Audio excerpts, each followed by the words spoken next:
Bienvenue au webinaire Alerte Harcèlement. Êtes-vous prêts? Donc, nous serons deux à intervenir. Donc, moi, je suis Lydia Duhamel, juriste en droit social au sein d'Orcom. Je m'occupe de tout ce qui concerne la relation employeur-salarié. Bonjour à tous, donc Chantal Benoît, chef de projet au cabinet de conseil en ressources humaines ActiveForce, filiale d'Orcom. Et moi, j'accompagne les structures, tout secteur d'activité sur des sujets très opérationnels, RH, organisation, management, conduite de changement et la gestion de situations difficiles en conduisant aussi des enquêtes dans le cadre de suspicion d'harcèlement. Très bien. Merci Chantal. Est-ce que tu continues par rapport à ce que l'on a prévu? Tout à fait. Donc, nous vous proposons dans le cadre de ce webinaire et avec un double regard, donc juridique et RH. Donc, on va démarrer par un quiz. Après, Lydia vous parlera de ce qu'est le harcèlement d'un point de vue juridique et vous présentera les dernières jurisprudences. On parlera aussi l'obligation de sécurité pour l'employeur. Et moi, je vous parlerai de prévention avec un zoom sur une charte. On démarre donc le quiz. Alors, je vous invite tous à répondre aux questions. Et puis, en parallèle, si vous avez des questions ou à partager avec nous, n'hésitez pas à les indiquer dans le chat et de poser toutes les questions qui vous paraissent importantes et auxquelles nous répondrons peut-être à la fin de ce webinaire. Première question. Donc, les blagues ou propos sexistes répétés dans une équipe sans cible unique peuvent-ils être sanctionnés? Allez-y, je lance le sondage. Oui ou non?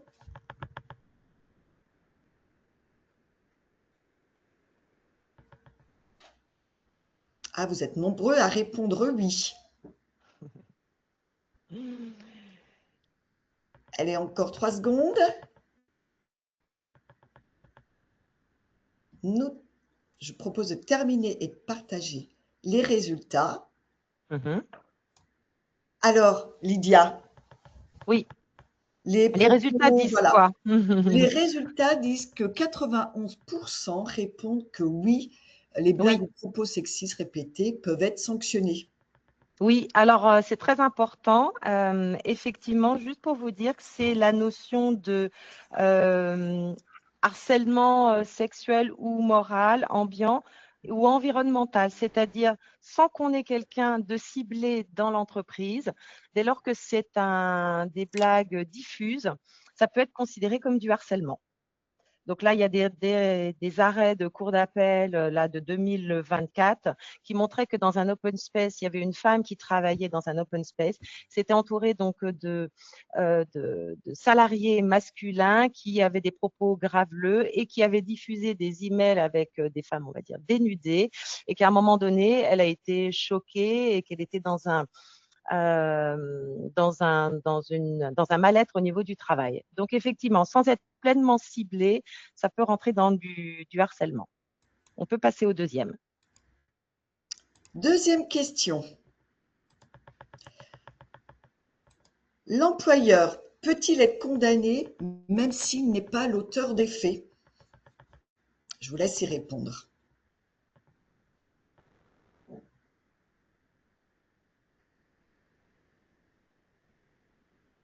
Alors là, il y a des réponses unanimes qui est oui, il peut être condamné même s'il n'est pas l'auteur des faits. Très bien, je confirme, effectivement. Il se trouve que de toute façon, l'employeur a une obligation de santé et sécurité au travail. Et même si les supérieurs d'autres collaborateurs sont concernés, c'est lui l'employeur. Donc, c'est lui qui est concerné. Donc, oui, il peut être condamné même s'il n'est pas l'auteur des faits. Troisième question.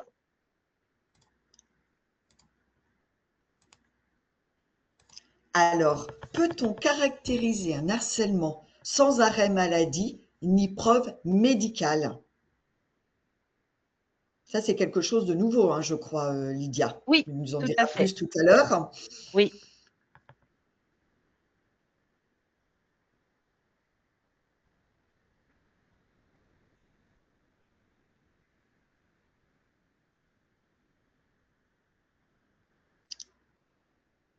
Réponse? Donc 87 ont dit que oui, même s'il Oui, n'y a pas d'arrêt maladie ni preuve médicale, on peut oui. caractériser une situation de harcèlement. Oui, c'est un arrêt de Cour de cassation du 11 mars 2025, donc c'est quand même assez récent, qui disait qu'il n'y avait pas besoin d'avoir un diagnostic médical clair pour caractériser du harcèlement. Donc, on n'a pas l'obligation d'avoir une case certificat médical. Mmh. Et ça, c'est vrai que c'est récent. C'est récent. Autre question? Un salarié signale un mal-être sans dire harcèlement, l'employeur doit-il enquêter obligatoirement? Ah là, c'est partagé là. Là, il y a c'est presque 50-50, oui, non. Ça fait un peu Hmm. la course là.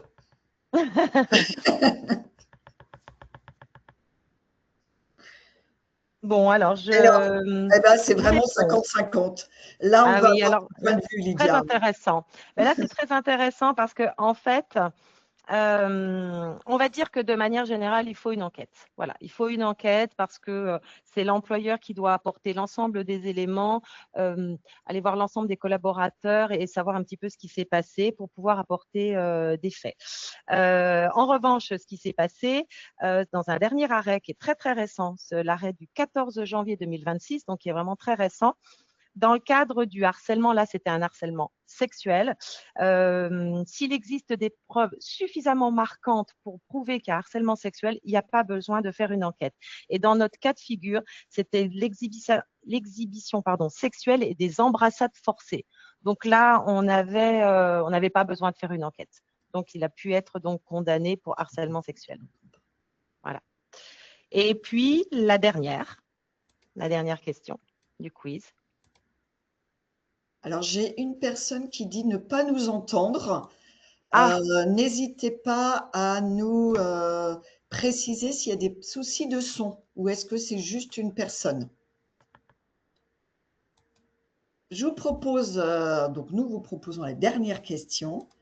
Pensez-vous que les modes de gestion et de management pourraient être caractérisés de harcèlement moral?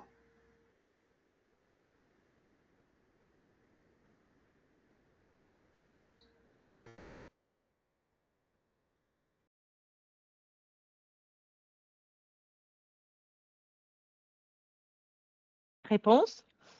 Alors, je vais partager les résultats. Une Mmh. majorité, 88%, considèrent que les modes de gestion et de management pourraient être caractérisés de harcèlement moral. Qu'en penses-tu, Lydia? Alors moi, voilà, j'en pense qu'effectivement, c'est là où c'est très difficile dans l'entreprise, c'est la zone un petit peu de friction sur la notion de pouvoir disciplinaire de l'employeur.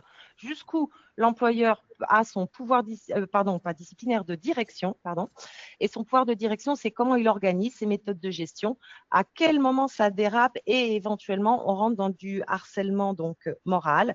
Et c'est ce qu'on appelle un petit peu le harcèlement institutionnel. On pourra en reparler un petit peu plus tard. Voilà. Tout à fait. Si ça vous Merci à va, on peut tous. commencer. Merci à tous. On peut commencer donc les présentations, toute la partie juridique. Et ensuite, on verra avec Chantal la partie donc anticipation, méthodologie pour éviter et prévenir le harcèlement.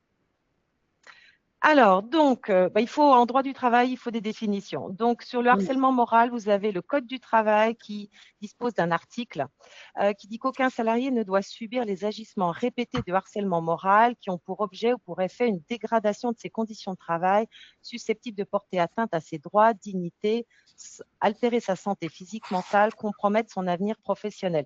Vous avez dans cet article-là tous les mots importants à retenir, à savoir dégradation des conditions de travail résultant d'actes répétitifs. Voilà, c'est-à-dire même si c'est une période qui est brève, il n'y a pas de notion d'agissement espacé dans le temps, on exclut l'acte isolé. Donc pour le harcèlement moral, ce sont des actes répétitifs. C'est arrivé une fois, c'est exclu dans le cadre des juges. Conséquences dommageables sur le plan professionnel, santé des victimes, atteinte, droit, dignité, altération de santé physique ou mentale, avenir professionnel compromis. Là, on peut avoir effectivement des personnes qui, alors là, pour le coup, peuvent avoir donc des arrêts maladie, on peut avoir des burn-out, des bore-out, c'est-à-dire quand il n'y a pas assez de travail. On peut aussi avoir des troubles du sommeil, une perte de poids. Donc ça, c'est vraiment l'atteinte donc à la santé physique ou mentale. L'avenir professionnel compromis, c'est plutôt quand on met à l'écart quelqu'un. Voilà, il n'a pas de promotion. La notion de dommage potentiel, c'est-à-dire que dans le harcèlement moral, on ne demande pas que le dommage soit avéré, c'est-à-dire prouvé. Potentiellement, il est susceptible de porter atteinte. Donc, vous voyez que là, on est sur quelque chose où c'est plus large dans la notion de harcèlement moral. Peu importe l'auteur du harcèlement dès lors qu'il survient dans le cadre professionnel, c'est ce qu'on disait. Donc, en plus, peu importe qui intervient. En tout cas, l'employeur, lui, est responsable, mais tout le monde, ça peut être des subordonnés qui peuvent être dans le cadre donc du harcèlement moral. Et puis, il n'y a pas la notion d'exigence, d'intention de nuire. C'est-à-dire, il n'y a pas besoin de nuire à la personne pour être déclaré harcèlement moral. Alors, je vous donne maintenant des exemples que j'ai pu voir dans les jurisprudences. Donc, par exemple, poste de travail et moyens d'exécution du travail. Si on prive quelqu'un de moyens matériels, si on l'exclut des réunions techniques, si on l'isole dans un bureau. Vous voyez, j'ai même vu un cas d'une secrétaire qui a été affectée à des travaux de manutention et de nettoyage et installée au fond d'une salle de réception avec une table d'écolier. Bon, là, on va sur quelque chose d'extrême. Mais si on prive le salarié de moyens d'exécution, ça peut être du harcèlement moral. Si on change, par exemple, mutation, rétrogradation, on change le secteur de prospection d'une déléguée commerciale, mais de manière très, très répétée, avec une incidence sur sa rémunération, eh bien, dans ce cas de figure, ce que j'ai pu voir, c'est que cette personne, elle a été déclarée inapte au travail parce que ça a généré une dégradation de ses conditions de santé. Elle a été déclarée inapte au travail et ensuite, elle s'est rebellée, on va dire, elle a attaqué son employeur pour dire, bah, attendez, si j'étais inapte, c'est parce qu'il s'est passé ça. Donc, je vous attaque pour harcèlement moral. Et puis, autre exemple, l'affectation d'un contrôleur de gestion à des tâches de secrétariat. Défaut de fourniture de travail, surcharge de travail. Et bien voilà, on a des cas, effectivement, par exemple, un cadre qui donc a été dans un bureau commun avec des non-cadres. Bon, attention, hein, là, je vous donne des éléments un peu factuels, mais il faut avoir tout le contexte derrière. Il ne faut pas prendre ça à la lettre. Hein.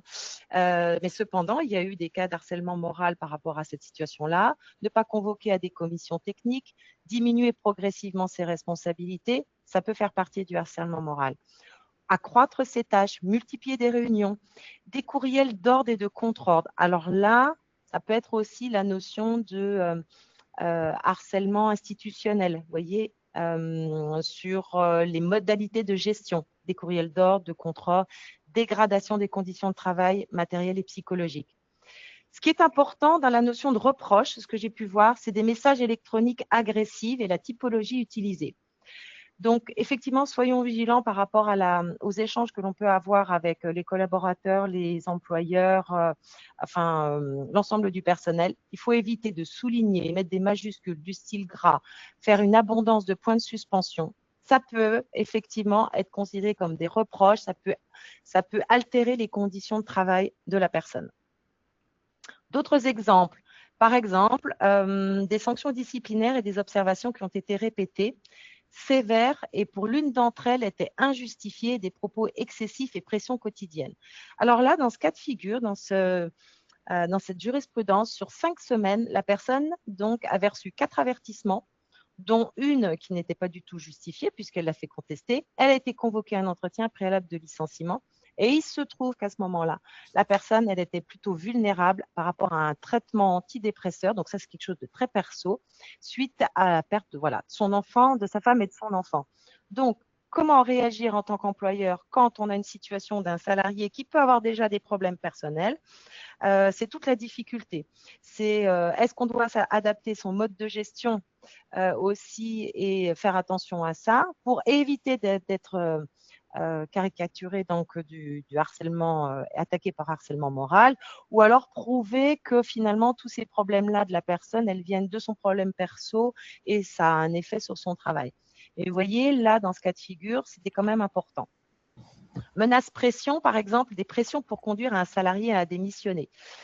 Moi, en tant que juriste en droit social, j'ai déjà vu ce genre de situation arriver, voire même pression pour obtenir la résiliation amiable d'un contrat d'apprentissage. On sait très bien que les contrats d'apprentissage, ça peut être un peu compliqué pour la rupture dès lors qu'on a dépassé les 2 mois, notamment si c'est un mineur. Donc voilà, il y a eu des arrêts de jurisprudence là-dessus où des faits ont été apportés montrant qu'il y avait une pression. Et ça a été donc déclaré harcèlement moral. Des propos irrespectueux et de l'humiliation en public, par exemple un salarié qui est traité de nul, de bon à rien, d'incapable, qui n'est pas la même attitude vis-à-vis des autres collègues, plaisanteries racistes répétées. Donc attention à notre langage aussi, attention à ce qu'on écrit et de comment on écrit les choses. Et j'ai envie de rajouter, Lydia, Bien hein, sûr, pour être oui. intervenue sur ce dernier point, même si, sur les Mmh. propos irrespectueux, humiliation, même si tout le monde en rigole, même Oui, si c'est pour dire: «Ah bah, c'était pour de rire». Bah oui, oui, mais ça peut être humiliant et oui, donc ce n'est pas acceptable. oui, Et même si complètement. la personne qui, lance ces, propos est quelqu'un qui est, tout à fait apprécié dans l'entreprise ou la structure dans laquelle il travaille. Ah, Et complètement, et quelqu'un qui peut avoir de l'ancienneté, pour lequel il n'y a eu aucun souci précédemment. tout à fait. Mm. Très bien. Merci, Chantal, pour ton intervention. Voilà, je vais vous parler du harcèlement sexuel et ensuite on arrivera sur les derniers points. Ça sera vraiment la tendance actuelle. Voilà. Alors, harcèlement sexuel, je ne vais pas vous lire tout l'article du Code du travail, vous l'aurez de toute façon en support, mais c'est un comportement ou des propos à connotation sexuelle. Ce n'est pas forcément l'acte sexuel en lui-même. Ce que vous voyez dans la nature, c'est l'acte ou des propos à connotation sexuelle. Ce n'est pas seulement des actes, ce que je vous expliquais. Exemple, l'attouchement, mais des propos exprimés de vive voix ou par écrit. Des connotations sexistes aussi. Ça porte atteinte à la dignité, crée un environnement intimidant, hostile, dégradant, humiliant. Des blagues douteuses, des blagues malveillantes, fondées sur le genre. Vous voyez ce genre de choses. Alors, ce que disent les textes, c'est qu'il faut une notion de répétition, au moins 2 reprises. C'est un petit peu comme le harcèlement moral, sauf si effectivement il y a un acte, comment dire, un acte violent d'atteinte à la personne. On n'attend pas d'avoir 2 reprises, si vous voulez. Voilà. Mais sur la notion de blague douteuse, malveillante, quand ce sont des propos sexistes. Alors, il faut qu'il y ait des conséquences sur la victime, donc atteinte à la dignité, dégradation des conditions de travail. Donc, souvent, on peut arriver à la situation d'arrêt maladie, certificat médical, burn-out, vous voyez, ce genre de choses. Et je vous ai mis un petit aparté. Attention à l'attitude qui peut être ambiguë de la personne qui a volontairement participé à des jeux de séduction. Dans le cadre du travail, hein, on est toujours dans le cadre du travail, ce n'est pas forcément du harcèlement. Effectivement, moi, j'avais eu un cas comme ça où voilà, on était dans un CFA et puis ce sont des jeunes filles, et puis il y avait le responsable des stages qui était là. Et effectivement, il y a eu des échanges entre eux. Il s'est trouvé que le responsable, compte tenu de son poste de travail, de sa situation, de son âge, il y avait plutôt une emprise quand même sur les jeunes et qu'elles elles étaient plutôt vulnérables. Elles attendaient de cette personne-là qu'elle lui trouve un stage. Il s'est trouvé que, ben voilà, il y a eu des échanges entre les deux et à un moment donné, on a pu écarter certains points parce qu'il y avait une attitude un petit peu ambiguë des jeunes filles. Alors après, faut faire attention à ça. On est sur des jeunes filles qui étaient au début de leur activité professionnelle par rapport à une personne qui était installée depuis très très longtemps dans son poste de travail. Donc, mais voyez, faut mener quand même malgré tout cette enquête. Il faut être vraiment vigilant par rapport au cas d'espèce. Oui, puis pour Oui. compléter ce que j'ai dit tout à l'heure, c'est vrai que, pareil, on est intervenu, dans par exemple, je pense au secteur, hospitalier, mais on le retrouve ailleurs, hein, c'est pas lié à ce secteur, où il peut y avoir, des blagues, graveleuses, où tout le monde, en rit. On parle, hein, de la Hum, culture, carabin dans ce milieu-là, où il y a de l'autodérision et pourtant, ce n'est pas acceptable. Donc les propos mhm. sexistes peuvent être voilà, sanctionnables. Mm. Oui, complètement. Si elles sont perçues comme malveillantes et humiliantes. hein. Et humiliante, voilà. Ouais. Alors, je vous donne quelques exemples rapides, hein, tout ce qui est chantage sexuel, c'est-à-dire un chantage en échange d'avantages professionnels, des comportements inappropriés, abus d'autorité, gestes déplacés, envoi de documents, montage photographique à caractère sexuel. Alors, il y a aussi la notion d'expression de sentiments amoureux. Donc là, et c'est pour ça que j'ai mis tout dépend des faits, de l'âge du salarié présumé harceleur, de sa position hiérarchique, de son insistance. Parce que bien évidemment, on ne déclenche pas une attaque harcèlement sexuel par rapport à des sentiments amoureux qui seraient en train de se développer au sein des collaborateurs. Mais si la personne a une position hiérarchique très, très importante, s'il est insistant, si malgré des refus et Mm. des refus de la salariée, et souvent c'est plutôt les femmes qui sont concernées, eh bien il insiste toujours, alors ça peut être défini comme du harcèlement sexuel. Voilà. Alors voilà, ce qui nous importait à toutes les deux, c'est de vous parler des évolutions récentes. Pourquoi? Eh bien, ça revient un petit peu à ce qu'on a parlé dans le quiz, le harcèlement moral institutionnel. Effectivement, sont visées les méthodes de gestion. Alors, tout ce qui est pression, reproche, ordre, contre-ordre incessant dans le but de diviser l'équipe, mise à l'écart, mépris, absence de dialogue, voilà.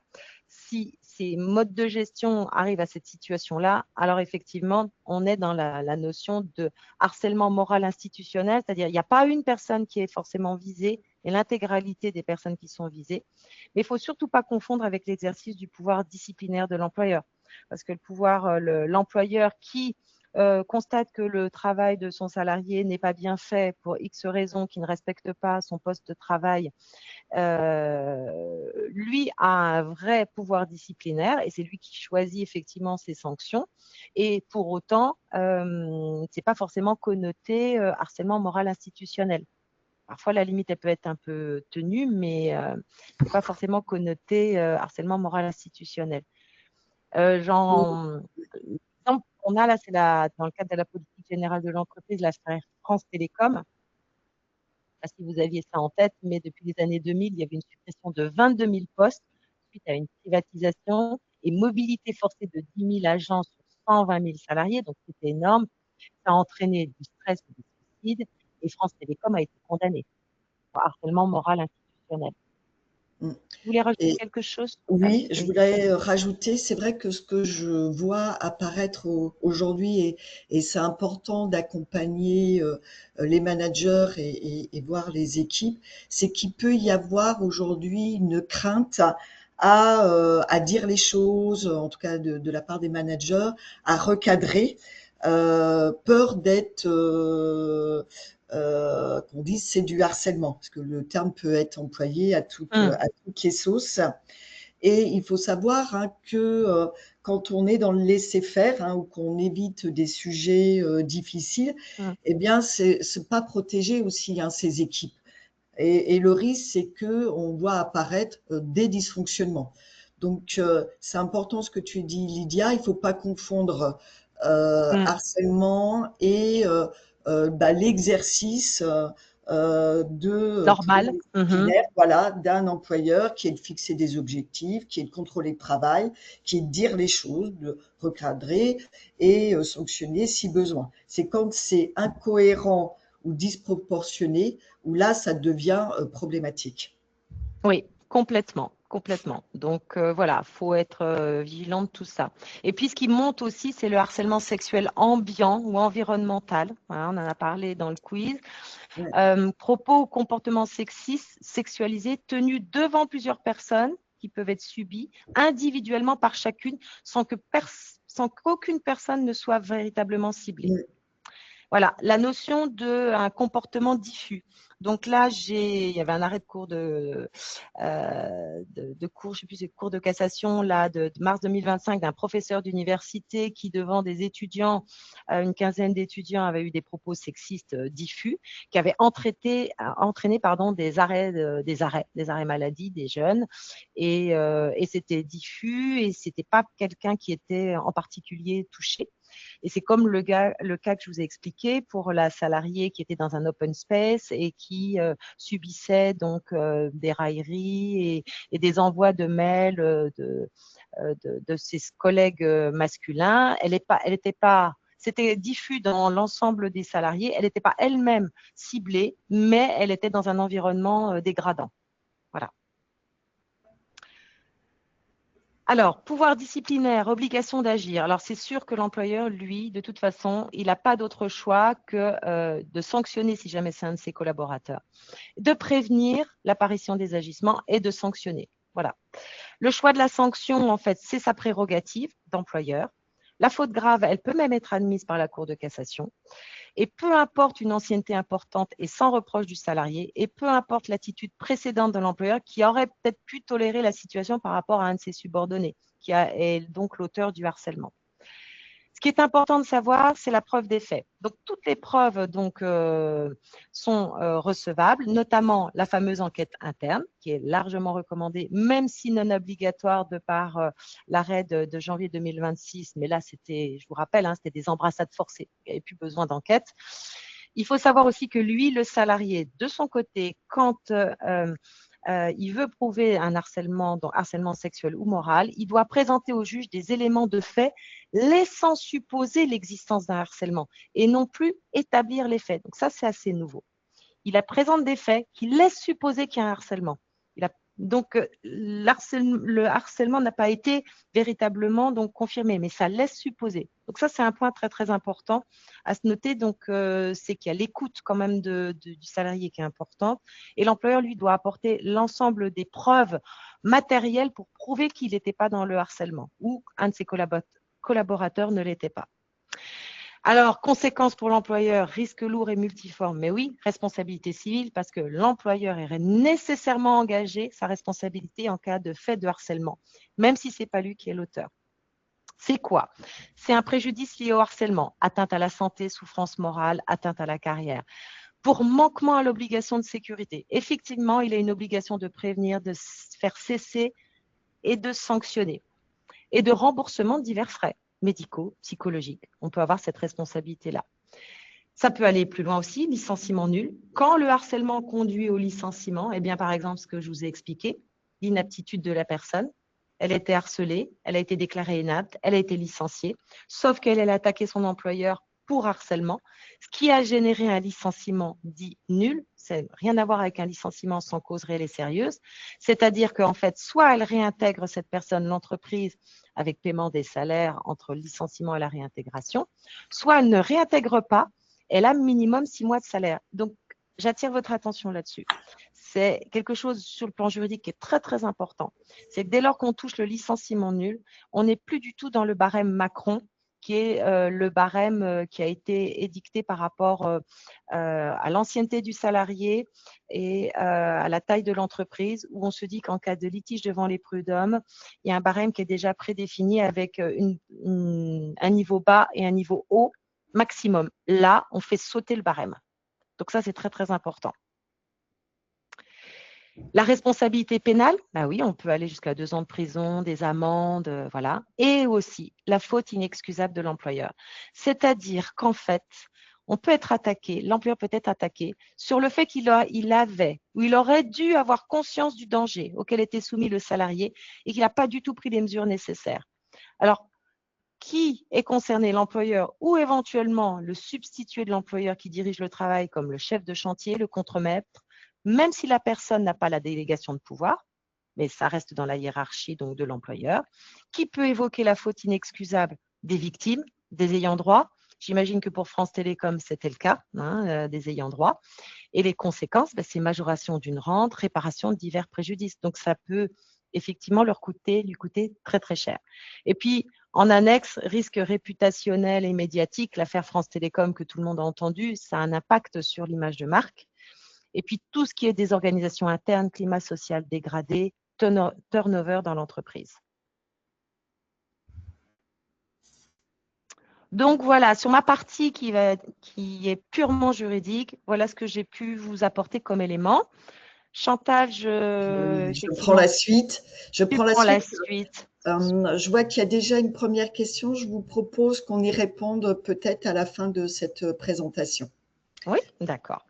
Comme tout risque professionnel, hein, et Lydia vous en a parlé, l'employeur a une obligation de sécurité. L'obligation, c'est assurer la sécurité et protéger la santé physique et mentale des travailleurs. Ça veut dire que l'employeur doit prendre toutes les mesures, soit pour éviter les risques ou les diminuer, et donc ça peut être des actions de prévention, hein, des risques professionnels. Donc ça veut dire aussi dans le document unique de prévention des risques, bien évaluer tous les risques professionnels. Donc on parle d'évaluation.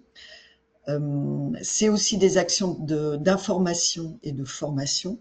C'est important que tout le monde, que ce soit manager, que ce soit salarié, toutes les strates hiérarchiques, qu'est-ce que le harcèlement? C'est un mot qui a été banalisé, qui est employé parfois à tort. Et donc, c'est important que tout le monde, qu'on y mette tous la même chose derrière ces termes-là. Donc, harcèlement moral, harcèlement sexuel et agissement sexiste. Et puis, la mise en place d'une organisation de moyens adaptés. Ça veut dire qu'aussi, quand il y a des réorganisations, hein, des changements, qu'on puisse mesurer quel est l'impact de ces changements. Ce qui est important, c'est qu'en cas de contentieux, on va regarder ce que l'entreprise a prévu, a fait, pour traiter une situation. Et parfois, ce qu'on peut voir, c'est qu'il n'y a pas de document unique de prévention des risques professionnels, ou qu'il n'y a pas de mise à jour, ou que la direction n'a pas été informée, ou qu'elle a été informée, mais on en a simplement discuté entre le manager et le service RH, ou en tout cas les personnes en charge du RH, qu'il y a une décision qui a été prise, mais parfois à la va-vite, et que si une enquête n'a pas été suffisamment conduite, le risque, c'est qu'il y a des décisions qui soient prises et qu'elles peuvent être mises en cause, voire même qu'on remette en cause les décisions d'une enquête. Donc, point de vigilance sur ce point-là. Ah, attends. Ouais, voilà. Oui, c'est bon. Oui, c'est bon. Mhm. Donc là, je souhaitais vous présenter et faire un zoom sur une charte, vraiment dans de la phase préventive. Parce que nous, ce qu'on voit, c'est quand on nous appelle, c'est ça y est, il y a eu une alerte, c'est la panique à bord, on ne sait pas comment s'y prendre. Parfois, il y a déjà des actions, on dit « oh là là, c'était peut-être pas celle-ci qu'il fallait mettre en place ». Donc, nous, on vous propose dans une phase, je dirais, de sérénité et ne pas attendre qu'il y ait une alerte, se dire tiens, comment on ferait?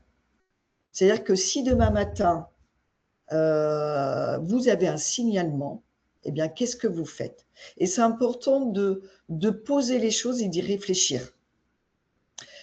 Le fait de réfléchir à la mise en place d'une charte, ça vous permet de sécuriser. C'est-à-dire que vous prenez à bras le corps, c'est pour vous une problématique, hein, et que vous souhaitez sécuriser aussi bien le ou la présumée victime ou les témoins, hein, parce que ce n'est pas forcément les personnes qui disent subir, hein, du harcèlement, mais les témoins peuvent. Donc, c'est de sécuriser. C'est aussi donner un cadre clair et partagé à tous. C'est-à-dire que le fait de rédiger, de formaliser, tout le monde au sein de l'entreprise, hein, ou de la structure saura ce qui est acceptable et pas acceptable. Et quoi faire en cas de problème. Ça permet, et on l'a vu avec MeToo, hein, que la parole est libérée, et ça permet aussi de rassurer les victimes, hein, ou les témoins, de comment on fait, auprès de qui, quand ça va être traité, comment ça va être traité. Et ça évite de l'improvisation, de dire tiens, est-ce qu'il faut lancer tout de suite une enquête alors que peut-être ça ne justifie pas, ou peut-être que ça se justifie. Ça permet de protéger aussi les personnes qui alertent. Et puis surtout parce que nous, on voit tous les effets après une enquête, où il y a des effets collatéraux, hein, et c'est que ça soit avéré ou pas avéré, et c'est vous en tant que employeur, représentant employeur service RH, eh bien, vous affichez que la tolérance zéro sur le harcèlement. Et on parlait d'image, ben, ça veut dire que vous prenez le sujet à bras-le-corps. Alors, cette charte, donc diapo suivante. Alors, on a voilà, pu consulter quelques chartes. Attention, les critiques qu'on peut faire sur les chartes existantes, hein, que vous pourrez trouver, elles sont de qualité différente. Parfois, il y a une approche trop juridique, c'est-à-dire qu'on va faire un copier-coller avec les textes de loi. Bon. Et on va, mais ça ne dit pas concrètement, nous, dans nos structures, comment on fait si on veut alerter, si parce qu'on a vu, parce qu'on est gêné par certaines situations. Donc, ce qu'on peut voir aussi, c'est que parfois les procédures sont trop floues.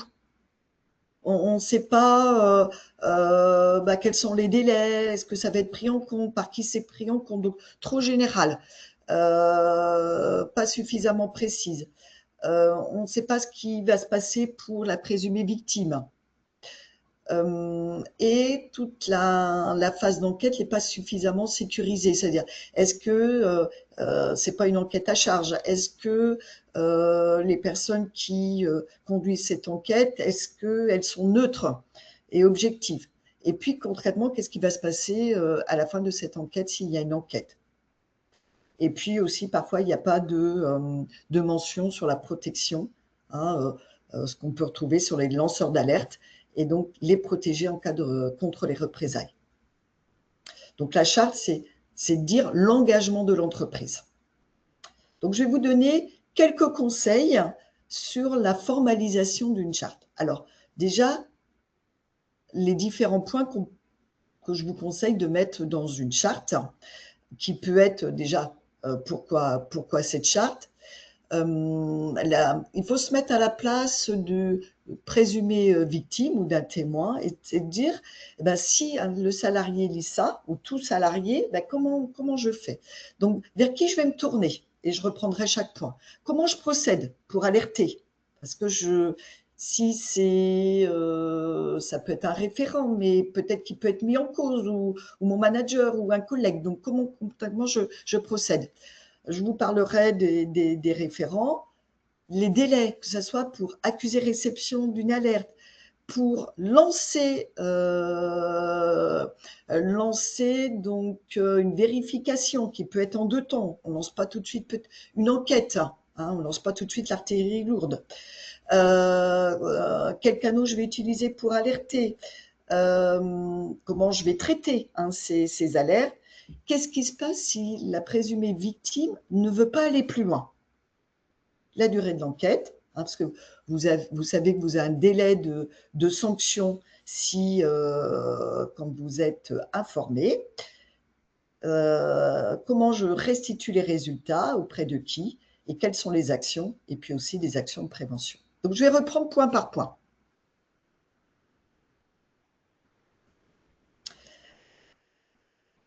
Donc, la charte, c'est vraiment, je vous le rappelle, c'est préciser votre engagement. Plus vous êtes précis, plus c'est clair, plus au sein de la structure, vous avez une même référentiel. Donc, déjà, le périmètre. C'est vrai que le périmètre, c'est harcèlement moral, harcèlement sexuel et agissement sexiste. À qui ça s'applique? Ça ne s'applique pas uniquement aux salariés. Vous travaillez avec des prestataires, des fournisseurs. Ça s'adresse à eux aussi. Je vous invite à rappeler les articles de texte de loi, même s'ils sont si vous avez un règlement intérieur, Et puis, aussi, quels canaux? Comment je fais? Qui je vais voir? Est-ce que vous avez un référent sexuel? Je vous invite à élargir, parce que seule l'obligation, c'est d'avoir un référent sexuel, mais d'élargir, je dirais, ses prérogatives, d'aller aussi sur le harcèlement moral. Donc, vers qui je peux me tourner? Référent, élu CSE si vous avez un CSE, mais parfois vous n'en avez pas. Le manager, s'il y a un service RH, mais parfois il n'y a pas, donc vers qui je me tourne? Ça peut être la médecine du travail, ça peut être le dirigeant. En tout cas, nommer plusieurs personnes, parce que la personne qui pourrait être nommée, si vous avez plusieurs personnes, pourrait être mise en cause. Donc, il faut faciliter la possibilité d'alerter. Donc, qui? Les témoins et les présumés ou la présumée ou le présumé victime. Comment? Ça peut être soit de l'écrit, soit de l'oral. Ça peut être aussi, vous pouvez mettre une adresse dédiée, à une plateforme dédiée, ou ça peut être sous forme orale. Je vous invite à faire un compte-rendu et le faire signer et de dire dans ce compte-rendu aussi quels conseils vous donnez.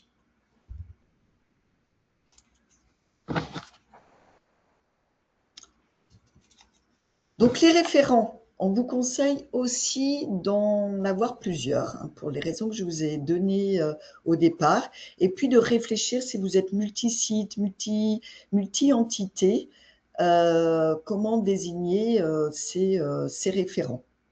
Il faut qu'ils aient un rôle clairement défini, que dans leur posture, ils soient neutres et objectifs. Donc pour ça ne va pas de soi. Ça ne va pas de soi parce qu'on peut déjà avoir un parti pris sur les personnes qui peuvent alerter. Donc attention d'accompagner ces référents et de les former. D'abord, c'est quoi le harcèlement? Ça commence par ça. C'est quoi le harcèlement? Qu'est-ce qui n'est pas du harcèlement? Ça peut aussi leur donner des temps dédiés, ça peut leur donner aussi des rôles qui peuvent être aussi de sensibiliser les équipes. Ce qui va être important, c'est aussi quel délai pour accuser réception. C'est vrai qu'on demande de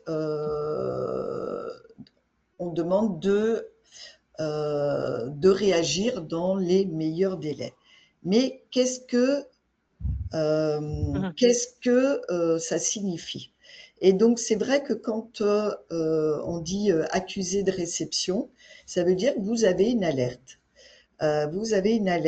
Et ce qui est important, c'est de réagir le plus rapidement possible pour dire oui, on a entendu, on accuse réception. Ça ne veut pas dire que vous agissez de suite, mais on a accusé de réception. Faites-le le plus rapidement possible, dans les 24, 48 heures, 72 heures. 15 jours après, c'est un peu long. Donc, ça veut dire que dans votre process, parce qu'il peut y avoir des congés, et c'est pour ça que c'est important qu'il peut y avoir plusieurs personnes qui ont connaissance de cette alerte, parce que si elle est en congé, si elle est en arrêt maladie, qu'on ne dise pas « Ah, eh bien, on ne l'a pas traité ». Après, ce qui est important, c'est aussi qu'il y ait un premier entretien, qu'on puisse voir la gravité. Je disais, attention de ne pas lancer une enquête. D'emblée, Lydia, si tu veux réagir, n'hésite pas, mais déjà d'aller vérifier. Parce que le terme, quel est le mal-être? On n'attend pas qu'il y ait le terme harcèlement, on l'a dit précédemment, pour aller questionner. Et on va questionner le témoin ou la présumée victime pour voir évaluer s'il faut après lancer une enquête. C'est ce que disait Chantal. Oui, pardon, excuse-moi Chantal. Effectivement, je réagis là-dessus. Parfois, il ne faut pas lancer l'artillerie lourde. Voilà, il faut vraiment mesurer un petit peu la situation. Et j'ai eu un cas effectivement comme ça où les choses se sont vraiment emballées sur une enquête très importante, une éviction des salariés. Il n'y avait pas visiblement besoin de ça. Ça a généré plus du stress sur les personnes qui ont été interrogées plutôt que de faire les choses simplement. Donc, il faut mesurer les moyens qu'on utilise en fonction des faits. Tout à fait. Alors, je vois qu'il y a des mains levées et vous souhaitez réagir. Mhm. N'hésitez pas à mettre vos questions Oui. à poser vos questions, Il nous parce reste un petit quart d'heure. Il nous reste un petit quart d'heure, Chantal. voilà. Donc Voilà, voilà. on va pouvoir répondre aux questions Voilà. et il y a des questions entre autres sur les délais de sanction. Mm. Et alors, ce qu'il faut savoir, et Lydia rajoutera, c'est que quand on a connaissance, c'est-à-dire que connaissance d'un fait, vous avez 2 mois Oui, pour alors oui, réagir. on fait une petite aparté. Ça, c'est Oui, du domaine de la sanction disciplinaire de base. C'est quand on a connaissance des faits, donc c'est à l'établissement des faits ou à la connaissance des faits, parce que parfois on peut avoir beaucoup de temps entre l'établissement des faits et la connaissance des faits. En tout cas, c'est à la connaissance des faits que le processus disciplinaire contre un tiers, donc le harceleur, on va dire, peut être enclenché, et c'est dans les 2 mois. Bien évidemment, quand les faits sont importants et graves, on n'attend pas 2 mois pour enclencher l'avertissement, la convocation à un entretien, c'est un licenciement, voilà. Mais les textes disent c'est dans les 2 mois des faits ou de la connaissance des faits. tout à fait. Et dis-moi, Lydia, quand il y a une enquête qui est lancée, ça Oui, interrompt, enfin, ou ça suspend, je sais pas le terme exact, c'est 2 mois. oui, Mm. oui. Alors là, mais pour le coup, il faut se dépêcher quand même, Oui, effectivement, parce que de toute façon, le délai de 2 mois, il est là, et normalement, même s'il y a une enquête, elle doit être courte, rapide et efficace. Voilà. Il faut que peut-être en une semaine, on ait sorti les éléments, j'ai envie de dire, pour qu'on soit réactif. Mm. ce qui est tout à fait. Donc, on accuse réception et dans la charte, c'est important de préciser comment. Il y a un premier entretien, il est Mm. conduit avec qui? L'objectif, c'est de recueillir des éléments pour se dire est-ce qu'on va au-delà parce que ça Mm. vous paraît préjudiciable, hein, et que c'est important. Et à ce moment-là, on lance ou non une enquête. Mm. Mhm. Et ça va être important dans le lancement de cette enquête parce que c'est vrai que si la présumée victime ça est dans, en tout cas, il y a une atteinte à sa santé, que ce soit physique ou mentale, c'est important de réagir rapidement. Hein. Mhm. Donc, lancement de l'enquête, qui le fait, comment on s'assure que c'est objectif. Mhm. Ce qu'on va aller rechercher dans une enquête, c'est des vaisseaux d'indices Mhm. pour voir sinon, si oui ou non il y a harcèlement. Et puis aussi de quel délai on restitue. Et puis aussi de se dire qu'est-ce qu'on fait en attendant, parce Mm. que même s'il faut aller vite, il peut se passer un petit peu de temps Mhm. entre le moment où on a les résultats de l'enquête. Et puis de se dire dans l'enquête, est-ce qu'elle est faite en interne ou est-ce que pour des raisons de neutralité, vous préférez la faire en externe. Mm. Ça, c'est important de le préciser. Et donc, que fait-on en attente? Très souvent, ce qu'on voit, c'est que la présumée victime, on va la déplacer d'un service. Donc, c'est presque la double sanction, quoi. C'est-à-dire que quel message on envoie? Présumé coupable, qu'est-ce qu'on fait? Parce que, voilà. Donc, en tout cas, j'ai envie de vous dire, il n'y a pas de bonne solution. Parce que c'est Mm. souvent des Il n'y a pas de situations. règle. Je te confirme qu'il n'y a pas de règle juridique par rapport à ça. Bien sûr, quand les faits sont très, très importants, violents et Oui, déjà presque avérés, sur le plan juridique, on va faire peut-être un licenciement faute grave et en tout cas une mise à pied conservatoire. On va exclure la personne, le harceleur, le temps de la procédure. Donc voilà, on a exclu la personne.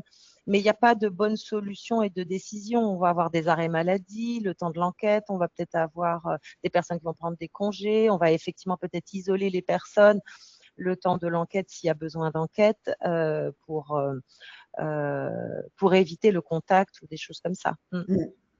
Et tout Mais dépend des c'est faits, en fait, tout ouais, dépend des faits. tout à fait, et c'est important de se poser les questions avant. Donc là, Oui. j'en ai un peu parlé. Donc, qui traite en premier, hein, ça c'est Mhm. important. Je rappelle, on ne lance pas l'artillerie lourde, mais Mm. déjà on va questionner, hein, le témoin ou la personne présumée victime, et on fait, je vous engage à faire signer, et on dit aussi quelles sont les conclusions, la suite donnée, parce que ça peut arriver que la personne ne souhaite pas qu'il y ait une suite donnée. Et pourtant, vous allez peut-être conseiller, parce que pour X raisons, et peut-être vous allez conseiller d'en parler, par exemple, au médecin du travail.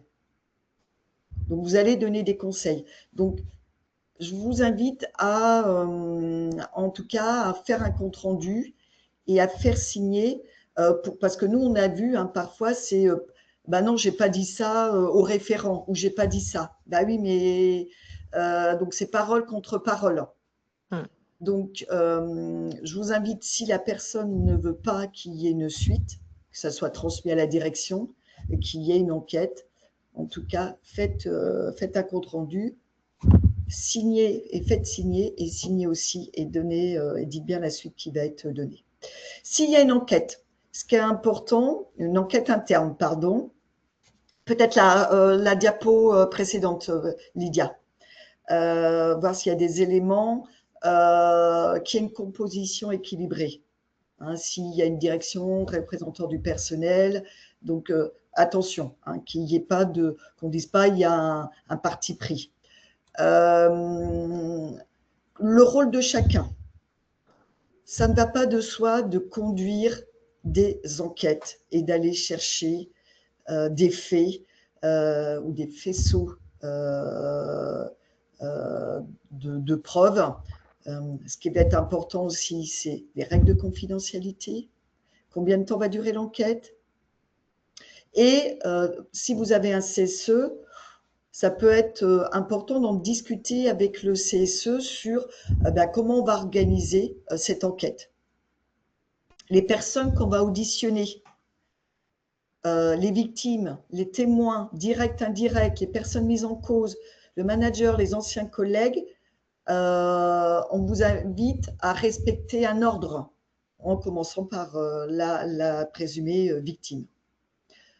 Comment vous allez recueillir les preuves qui sont utiles à l'enquête, et puis aussi la traçabilité des paroles. Moi, j'ai connu les CERFA, mais ça peut être un compte-rendu et signature.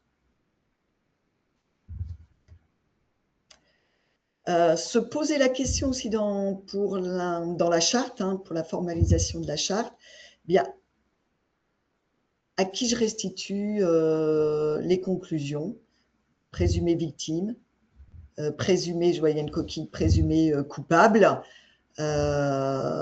c'est possible. On vous invite que ça soit une synthèse, qui est se poser la question par rapport à la RGPD de conserver les documents et la confidentialité des documents. Attention, qu'on respecte bien la confidentialité et que tout le monde n'ait pas accès à ces documents.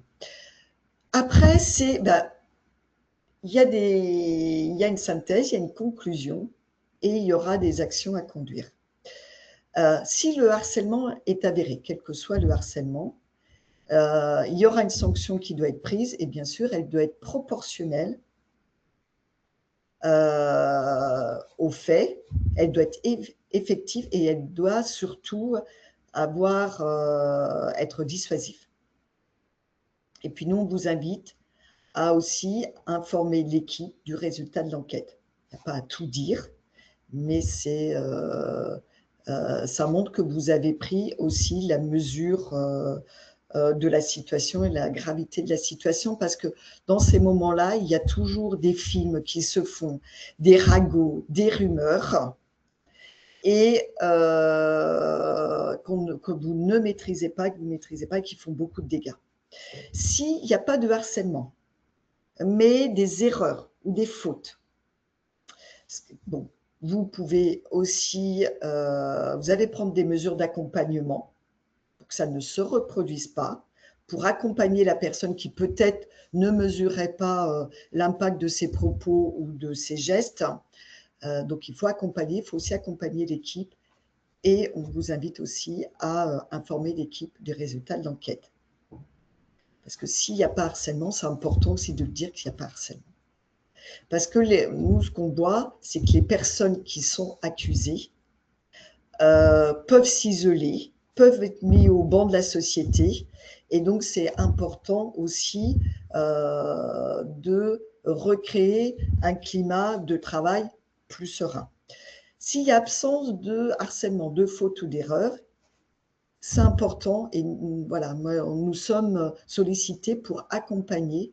Je vois par exemple des managers qui ont été accusés de harcèlement alors qu'il n'y avait ni harcèlement, ni faute, ni erreur.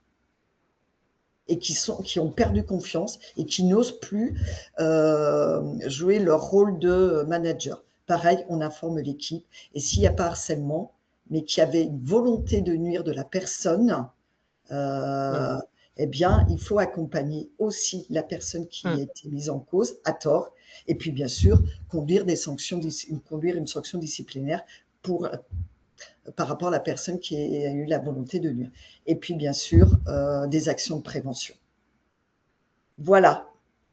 Donc, nous, on vous conseille de sensibiliser régulièrement les équipes, les managers, toute la stratégie hiérarchique, et puis de faire vivre concrètement, d'avoir des actions de prévention et de faire vivre concrètement la prévention. Voilà. Donc, je vais poser les questions. Je pense qu'on a répondu sur quelle est la procédure pour entamer une enquête interne. Donc, c'est en plusieurs temps. Donc, c'est important de respecter tous ces temps. J'avais une petite précision, moi, à apporter sur le plan juridique que je n'ai pas indiqué, mais qui me paraît essentielle. C'est que la prescription des faits pour harcèlement, elle est de 5 ans. Donc, c'est-à-dire que 5 ans à compter des derniers faits qui peuvent avoir lieu. Donc, une personne peut saisir le Conseil des prud'hommes jusque dans un délai de 5 ans des faits des faits qui se sont produits ou des présumés faits, en tout cas des soupçons de faits. Sachez que si on ne répond pas à toutes les questions, on vous apportera une réponse, donc n'hésitez pas à laisser votre adresse mail. Il y a une question, s'il y a un harcèlement mesuré, alors je ne sais pas ce que ça veut dire mesuré, parce qu'il y a harcèlement ou harcèlement, et que le coupable est sanctionné mais reste dans l'équipe à la suite d'une mise à pied, donc il y a une sanction, quelle communication auprès de l'équipe?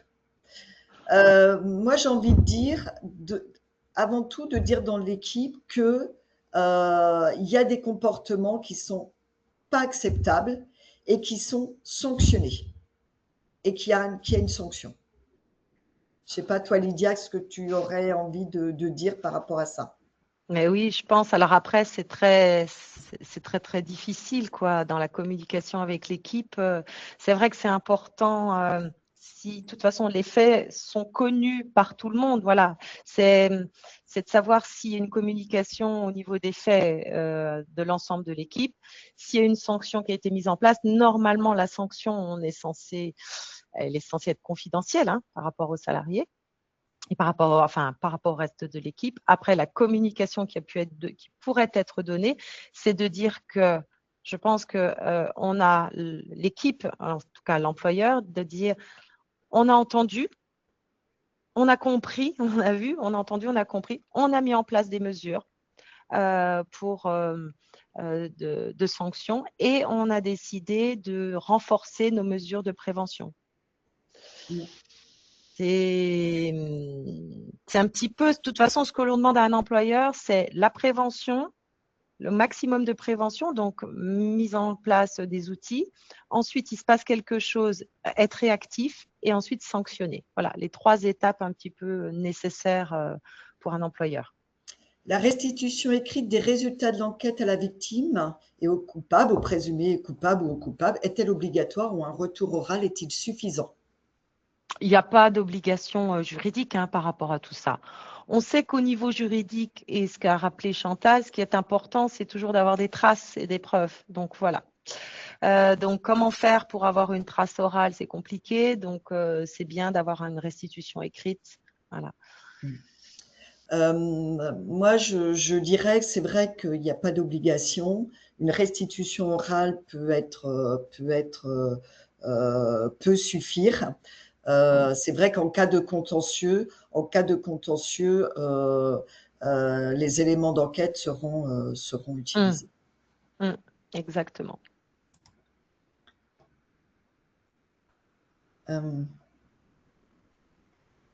Est-ce qu'il reste quelques questions? On a terminé Oui. notre temps. Non, Mais... il y a d'autres, il y a plein de questions. Quand le Oui. présumé ou la présumée victime refuse de signer le compte-rendu. La victime refuse de signer le compte-rendu. Enfin, c'est du bon sens, ça me paraît un peu surprenant. Oui, moi, j'ai Alors, jamais vu cela. ouais, oui, je pense pas. Il faut le faire de suite, par contre. Je pense que c'est Oui. peut-être dans la façon de procéder, parce que si elle refuse de signer, c'est en fait la signature, ça signifie que ce qu'on a retranscrit, nous, enquêteurs, elle est d'accord avec ce qu'on a retranscrit et qu'on n'a Oui, pas, on c'est fait pas un ça. compte rendu à côté et qu'elle ne verra pas ce qui a été écrit. Donc, je pense que c'est bien verrouillé comment vous procédez. Donc, nous, voilà, on vous conseille de le faire de suite et de faire signer de suite. Et en fait, elle dit, je suis d'accord avec tout ce qui a été dit. Je pense qu'il y a la peur de représailles, il y a la peur de tout ça. Je pense que quelque part, c'est ça. Donc, il faut que ça reste confidentiel, bien évidemment, que ça ne sera utilisé que si elle le souhaite, hein, bien évidemment aussi. Donc, je pense qu'il y a cette peur de Oui, représailles. tout à fait. Doit-on la donner à chaque employé? Je suppose que c'est la charte. Oui. Je pense que c'est comme tout document, une note de service. Ça peut être, en tout cas, il faut que ça Affiché. soit accessible à tous. Oui, ça peut être affiché dans l'entreprise et pour qu'on soit sûr que tout le monde a une parfaite connaissance du document, j'ai envie de dire des signatures sur un émargement. Voilà, je cherchais le terme. L'émargement qui peut donc transiter de salarié en salarié, indiquant qu'ils ont bien pris connaissance de la charte, sans la remettre forcément à tout le monde. En tout cas, elle peut être donc affichée. Je vois que le temps est écoulé. Il y a d'autres questions. Je vous propose qu'on y réponde par mail si vous nous laissez les mails. Et en tout cas, merci pour votre attention. Merci pour votre attention. Merci Au beaucoup. revoir. Bonne journée. Au revoir. Au revoir.